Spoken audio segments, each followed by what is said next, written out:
Well, I'm a PK, so preacher's kid. So I'm very familiar with the ministry. Grew up in the church. I am third generation, what they call third generation Church of God in Christ. So the ministry, God's power is not unfamiliar to me. However, after meeting Master Prophet Jordan and Prophetess Deborah, his wife, at a prophetic conference in Durham, North Carolina last year, I was actually I'd been in El Paso, Texas, where, like I said, I'm contracted with the government. Had arrived there in October on the day of my birthday, October 23rd, 2011, and was getting ready for work one morning and turned on the Word Network. And Bishop George Bloomer was on there talking about his prophetic conference that was going to be taking place in January 2012. Make a long story short, I bought a plane ticket, and that was out of faith because my money was really funny. And I said, I don't know, for some reason or another, sir, I was just drawn to this conference. Make a long story short, bought the plane ticket, got the hotel, flew to North Carolina, went to the prophetic conference, and at that prophetic conference, that's where I met Prophet Jordan, Master Prophet Jordan, and his wife, Prophetess Deborah, who I had seen on TV, but had never met them personally.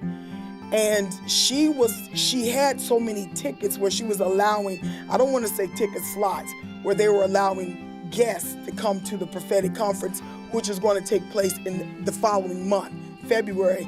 Came last year, met some beautiful people, and it was just awesome. But the thing that touched me the most was after leaving the conference, and that was in February of 2012. February the 14th, I went through something with my previous contract, and they ended my contract early. And I was in a disarray, very disappointed.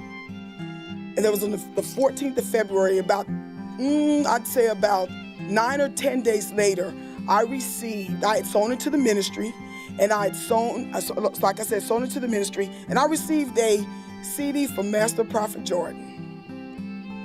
And on that CD, he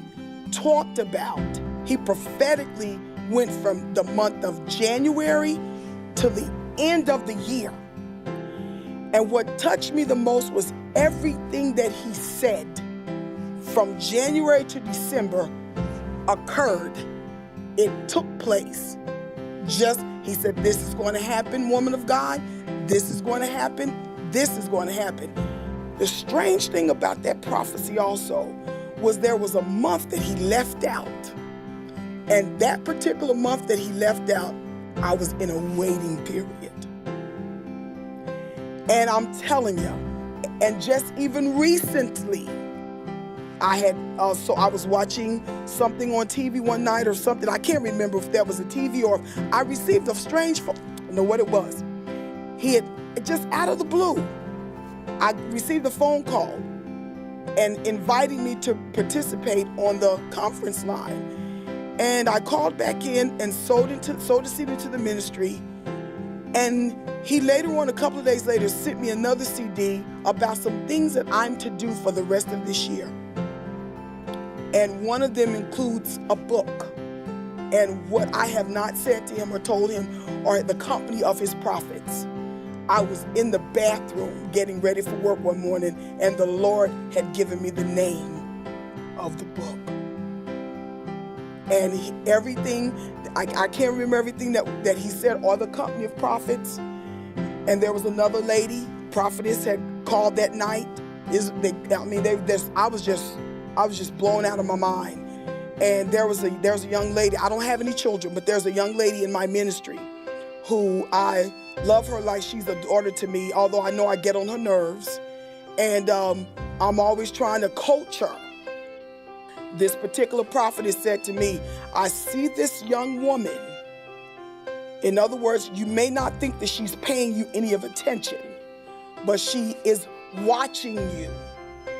And you are turning her into an evangelist and you don't even know it. And I'm telling you, I have been blessed at a prophetic level that I've never seen before. That is the power of prophecy.